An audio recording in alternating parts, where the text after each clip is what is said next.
All right, what is going on, you guys? I got Axel out here. I wanted to do a video just overviewing all the training so you have it all in one location, okay?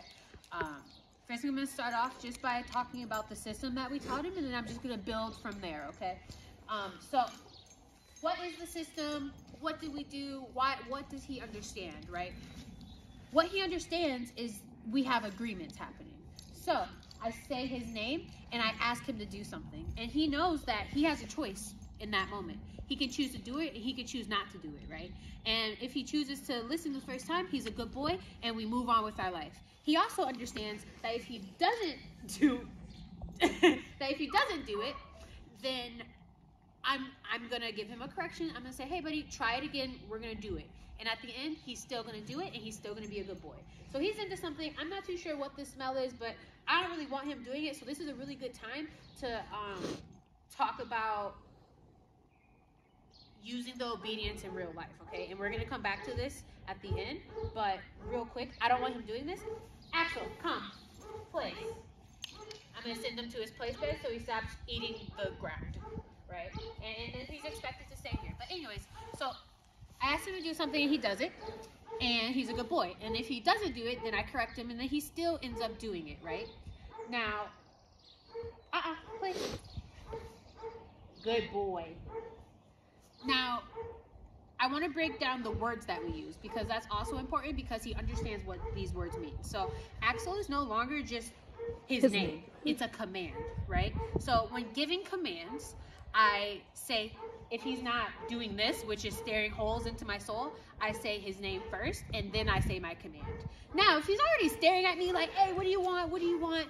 I don't have to say his name. It's like if we're having a conversation and I'm like, and you keep saying my name and I'm already talking to you, it would be weird, right? So if he's already engaged with us, we don't need to say his name, but that's how we start our agreement. He understands that we start our agreement with his name. So we say his name, command has been issued. He's expected to look at us, right? Because he's waiting for us to say something. So, Axel, okay, nice, good boy. That Axel really just lets him know that you're talking to him. Now he's gonna try and find that smell again. I don't want him to. Axel, come. Good boy. Come. Come here, right here. Come. Good boy. Go place. And he kind of predicted what I was going to do there. But I had said come, I didn't say place yet. So, but anyways, when you're giving commands, you have to say it a certain way. And these commands have an order that they go in. So you say his name first, and then you give your command, right? After you give that command, you wait. What is he doing, right? Is he coming to me? Is he sitting? Is he downing? What's he doing? Give him a second. See what he does. If he does it, he's automatically a good boy. You pet him up. You give him treats. Whatever is payment for him in that situation, right? And then you can move on with your day and say, okay, lets him know that he is done with whatever you told him to do, right? Oh, and I skipped one. As soon as he does what we need him to do. So let's say I say, Axel, sit. And he sits. As soon as his butt hits the ground, I'm going to say yes. And I'm going to say yes exactly the same way. Like, yes, right? Because he knows that means he did the right thing, right? Place. Axel, place. Good boy. So, we're going to talk about that situation in a second, but I want to get done with this piece. So that's how we give commands. And when we do it, we have to make sure we're being fair, okay? That brings me to my next point, which is body language. Dogs are primarily body language creatures, okay? When I'm talking to him, he's not necessarily hearing my words, but what he is hearing is my tone of voice, right? So when I give my commands, I want to make sure I'm very matter of fact. And as I'm giving my commands, I want to make sure I'm doing everything with my body language to communicate to him what I need, right? So I'm going to go ahead and release him here. I want you guys to pay really close attention to my body language because every single thing I do has some type of body language pair with it, right? Axel. Okay. Nice boy. Good boy. Good job. Come here. Sit. Yeah. Good dog. Sit. Yes. Little. Sit. Richard, thank you. Come on. Sit. Good boy. Okay. Sit. Good boy. He's about to get the zoomies. Mm-hmm. Okay, I'm gonna let him go. So this brings me to my next point about giving fair corrections, okay? Our agreement is that he doesn't jump on me and he doesn't get all super crazy, right? And so in that instance, I gave him a correction. Now, when do we know to give fair corrections? Okay, I've given my command. I've said it clearly. I've showed with my body language exactly what I want, which in that instance, I was standing straight up. I didn't want him to jump on me. I didn't want him all up in my grill. He decided to do it, right? And so in that instance, that was a fair place to give a correction because I had already stated, don't do that. I had already given him a verbal one. My next one, I followed up with my button. And he was like, oh, I'm sorry. And you saw him after that, I was like, sit. The reason why I said, sit is because whenever I correct him, I'm never just going to correct him and not tell him anything, right? In this instance, I'm going to give him that correction and be like, hey, I'd rather you do this instead, right? So that's why in that instance, I said, sit, right? So giving fair corrections is very important because if you're not fair, then he's not going to want to participate, okay? It's a relationship thing. So same with humans. If you're not getting anything from your relationship, if you feel like you're not heard, it's not going to be a fun relationship for you. So we want to be fair and make sure that we're communicating effectively with them, right? Okay, so this brings me to my next point, you guys. Sometimes when you have a conversation with people, sometimes they don't hear you, right? So sometimes you have to speak to them a little bit louder. Like if you're at a bar or at a concert or something, you can't just talk casually. You might have to speak up. Same with our dogs. If we're outside, there's tons of smells out here, right? There's tons of stuff going on. We're working at about a 12 in the house, okay? But outside, sometimes we go up to a 15, a 20, right? The number doesn't really matter. The point is that we're following the pattern, which is if you do not hear me after I said it the first time, I'm going to correct you. Not only am I going to correct you because I have the right, I said your name, I did everything I need to do, I'm going to correct you, but every time you ignore me, I'm going to go up by a couple. So I start off at the level that he feels comfortable at, which is about between a 6 and a 10, depending on the day, right? Now, here's a good example. There's a bird right there. Axel, come. I wait. Did he come? No. I'm going to hit my button. Axel, come. Still nothing. This is a really great example of exactly what I was just talking about. So I'm waiting to see if he feels anything, and he's not. He's not showing me anything right now, right?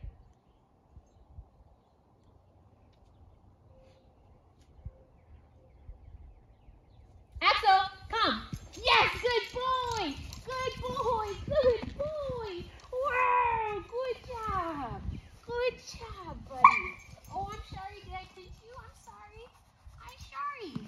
So, in that instance, I had to go up to like a 45 before he was like, oh, I'm coming. But sometimes you just have to turn the hearing aid up. And now he's like, I'm not going to leave, right? So he's asking for some more stuff to do. I can see it in his body language. Axel, go place. Good boy.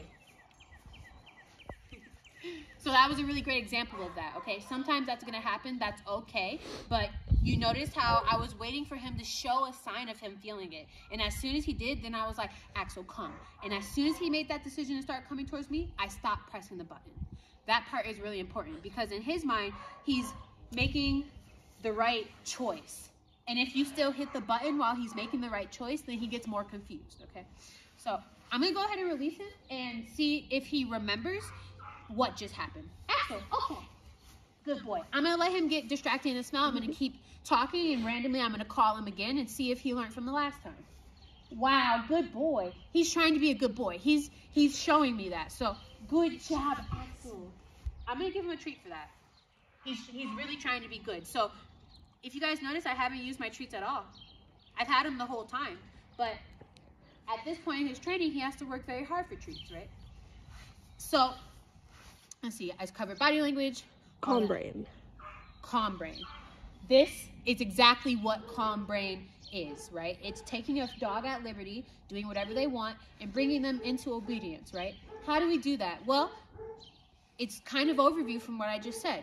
You want to start by establishing engagement. So you want to call his name. If he can't come to you, if he can't hear you and come to you, how are you going to tell him to do anything else, right? So you're always going to start off with his name. That's how you start when you have a distracted dog. So you're going to say, Axel, come, right? And now that he comes to you, then you're going to be like, hey, I need you to place or sit or down. Just, I need you to stay stationary so you can practice impulse control. And you work on it, right? Like, this is a great down state that I didn't even ask for, right? Okay, good boy, come on. Okay, good job, buddy. But he was waiting for me to say okay there. Beautiful. He's practicing calm brain. Now, let's say he gets to zoomies. He gets mouthy. He gets nyam, nyam, nyam, nyam, right? What do you do? Well, you violated my rules. You put your teeth on me. I don't like that. So now you have to go do something. So I'm going to say, don't bite me, right? Go place, right? Or I'm going to say, down. We're done playing. I'm done petting you. Or whatever we were doing that got him to bite me, I'm stopping it. And I'm like, no, go place. Or no, down. Good boy. Good boy. Good boy. Wow, what a tryhard. And that one correction from being far away from me, he blew me off. Blew me off, blew me off, blew me off. Now he's so dialed in, he's listening to our conversation, right? So that's beautiful. I love that. Now, I want to talk about calm brain and healing because he is dog reactive, right? Meaning a dog is yelling at him, he about to yell back, right? And he gonna pull and lunge and look really scary, right? So how do we deal with that? Well, the first step and the first rule is heal. So if he's barking at another dog, he's not healing. If he's pulling on the leash, he's not healing. So how do we communicate to him that that's not heal and that we want him to heal? I'm about to show you guys. Hey, boy, Axel. Squish. So this isn't walking collar. You only need this for walks. Okay, good boy.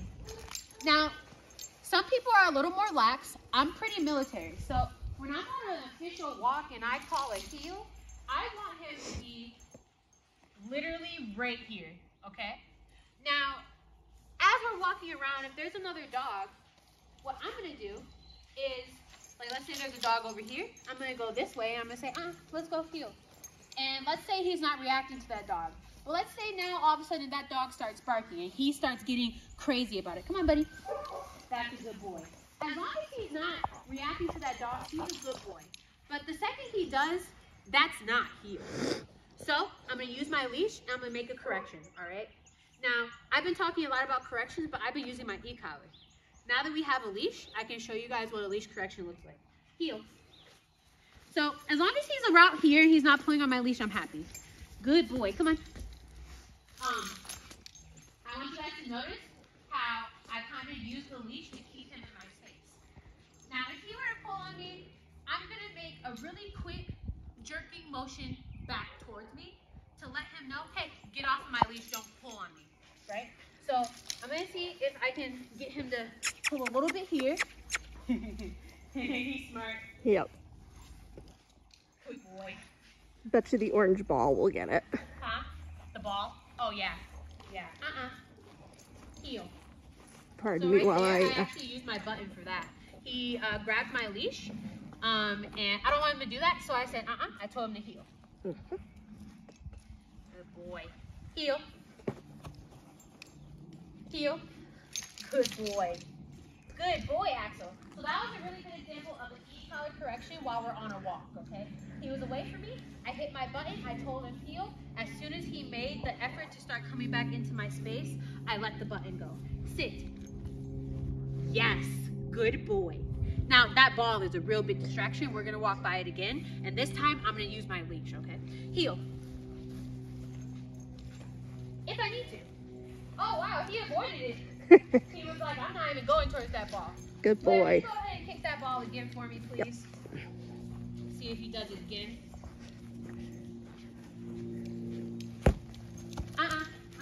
Heel. Good boy. So right there, I don't know if you guys saw it, but I made a quick correction when he went to go run after that ball, okay? We're going to walk by it again. Heel. Good boy, heel. Nice, good boy. Sit. Yes. And that's also a thing you'll want to pay attention to, is if he gives you active engagement and avoiding a thing that might be stimulating for him, exactly. Reward the heck out of that. Exactly. So why did I just get so excited? Exactly what Blair just said. He gave me focused heel. He looked up and was like, I'm not going to look at that ball. And I was like, wow, I see that effort. I'm going to pay you. Good job. Let's go, buddy. Heel. Nice working, Axel. But again, it's more so about, you can't correct him for barking. You can't correct him for being bad, but you can correct him for not doing the obedience, right? Axel, heel. Nice boy. And this is how I want you to walk, okay? Over here.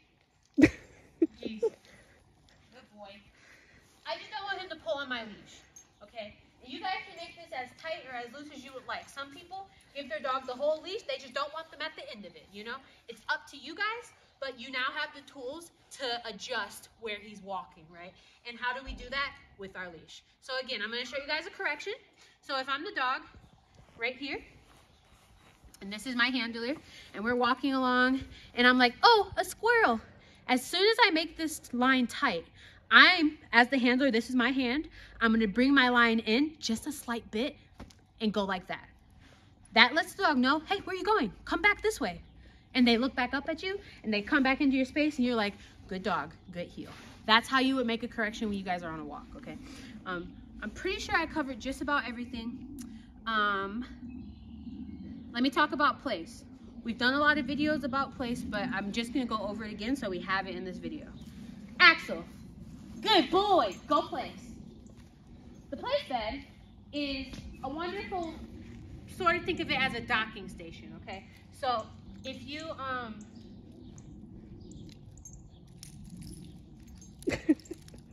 you could help me, sir. I'm gonna see if he's gonna blow it here. Place. Good boy. So that was a really good example I want to talk about. The place bed is a docking station. So the rules of the place bed is you go on that boy and you don't come off until I say your release word, which is okay, right? Axel, okay. Nice. Axel, go place. Okay, so he's running away. He's like, I don't want to. Axel, go place. Good boy. When he started leaving, or when I said his name, I hit his button. I was like, nah, go back, bro. I'm talking to you, right? Sometimes that happens, but as long as you start with your recall and then you send him back, you're going to start showing him like, hey, buddy, it doesn't matter. It doesn't matter what's going on, right? So anyways, he's on his place bed. He has to stay there until you release him, right? So he's getting off here. Place. Good boy. Good boy. And then he just committed more to it. He was like, okay, I'm sorry. I'm going to lay down and actually do the place, right? His nose takes him away from a lot of things. That's okay. As long as we have a way to get him back, we can make him obedient. So, like I said earlier in the round, when he was distracted and smelling stuff, I made him come back. Until he listened, I did not stop, right? Same here. Until he listens. And once he does, he's a good boy, Axel. Good boy, right? So, anyways, you guys, I hope this video makes sense, and I hope I explained all this stuff. We're going to talk about it at your lesson, your go home tonight as well.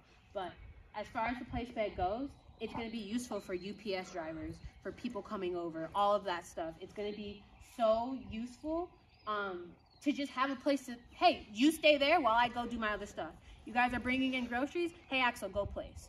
All this type of stuff, okay? So, like I said, we're going to talk about this stuff later, but I hope this video makes sense, and we'll see you guys at like 3:30.